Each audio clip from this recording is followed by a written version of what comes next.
isoler acoustiquement des cloisons intérieures ou pour le doublage thermique en rénovation de murs irréguliers en pierre ou en bauge, la projection de ouate de cellulose humide s'avère une technique efficace. Elle consiste à appliquer sous pression la ouate de cellulose associée à environ 30% d'eau dans des caissons. L'humidification de la ouate de cellulose permet de coller l'isolant au mur en activant le liant naturel des fibres de cet isolant biosourcé. La ouate est décompactée dans une cardeuse souffleuse et envoyée par un tuyau vers une tête de projection.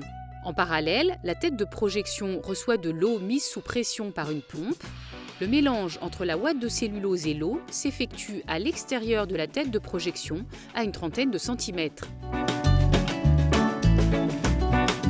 L'opérateur remplit les caissons du bas vers le haut par des mouvements de va-et-vient réguliers d'un montant à l'autre, couche par couche. La tête de projection est positionnée à environ 80 cm du mur avec un angle de 10 à 45 degrés par rapport à l'horizontale. En haut du caisson, la tête de projection est redressée pour pouvoir remplir les coins supérieurs.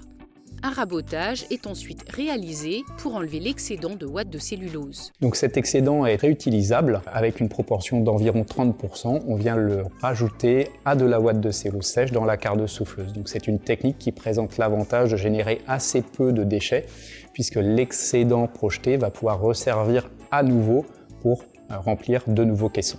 Le temps de séchage est de 7 à 30 jours pour une épaisseur variant de 30 à 200 mm. Dans le cas d'un doublage de mur extérieur, un pare-vapeur sera posé, ce qui n'est pas nécessaire pour une cloison intérieure. Puis les plaques de parement viendront fermer les caissons. Alors l'intérêt de la projection humide, c'est qu'on va remplir le moindre interstice, donc ça va ne laisser aucun pont thermique. Et une fois que le produit va avoir séché, au bout de quelques jours à quelques semaines, en fonction de la météo et de l'épaisseur, on va avoir un produit qui va être très dense et qui va donc en plus avoir une continuité avec le support, ce qui va assurer une bonne isolation thermique et acoustique. Cette technique d'isolation présente aussi une très faible empreinte carbone puisque ce matériau est fabriqué localement dans des usines réparties sur le territoire français. De plus, la ouate de cellulose est un puits de carbone car elle est fabriquée à partir de papier, lui-même issu de bois, qui capte le CO2 et le fixe dans la matière.